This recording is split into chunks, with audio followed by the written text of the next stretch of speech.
BHMS honours consultant homeopathic physician.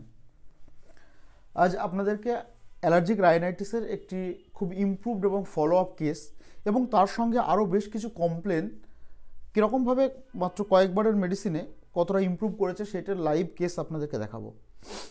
ওনার allergic রাইনাইটিসের যে common symptom constant sneezing, হাঁচি, এই টাইপের যে সিমটম থাকে সেগুলো ছিলই, এবং তার সঙ্গে একটা শ্বাসকষ্ট, শর্টনেস অফ ব্রেথ, একটু চলাফেরা করলে, একটু সিঁড়ি ভাঙলে একটা হালকা শ্বাসকষ্ট হতো এবং সেটা এক্সারশনে বেশি হতো।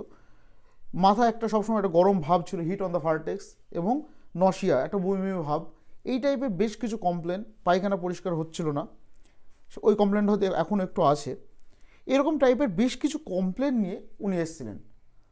ওনাকে টোটাল 2বার ওষুধ দেওয়া হয়েছে, তাই না? একবার আমি অনেকদিন আসতে পারিনি চেম্বারে, তার জন্য অনলাইনে ওনাকে দেখে একবার ওষুধ দেওয়া হয়েছিল। সেই প্রেসক্রিপশনটা একবার বার করুন। আগে আমি এদিকে আসি, ব্যাপার এসো দেখাই পুরো। এটা এই হচ্ছে ওনার case taking sheet, case taking proforma. এই হচ্ছে ওনার কেস টেকিং শিট। এতে ক্যালকেরে কার্ভ দেওয়া হয়েছিল পেশেন্টটাকে।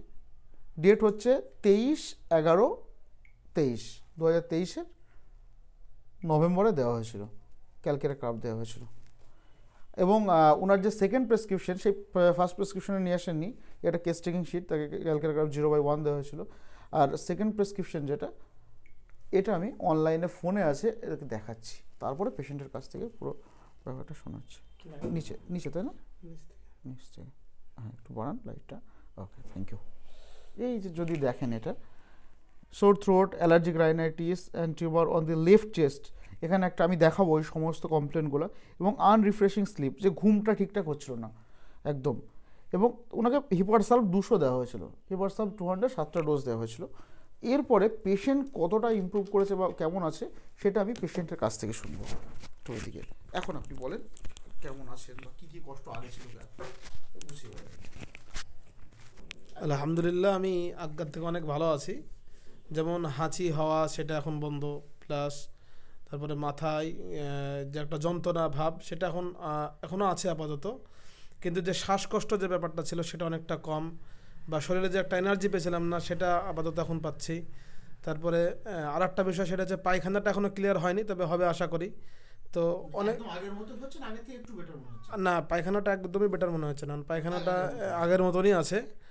আর সিঁড়ি ভাঙলে যে একটা হাঁপানি বা এরকম একটা হতো, সেটা এখন অল্প মনে হয়, মানে কাজ হচ্ছে ওষুধে, কিন্তু মাঝখানে গ্যাপ থাকার জন্য হয়তো রেগুলার খেলে হয়তো আরও ভালো হতাম। তো আশা করি এখন খাবো, আবার দেখা যাক কী হয় আগামীতে। ঠিক আছে। তো এই ছিল আমাদের মাত্র 2বারের, মানে উনি 2বার এসছেন আর কি।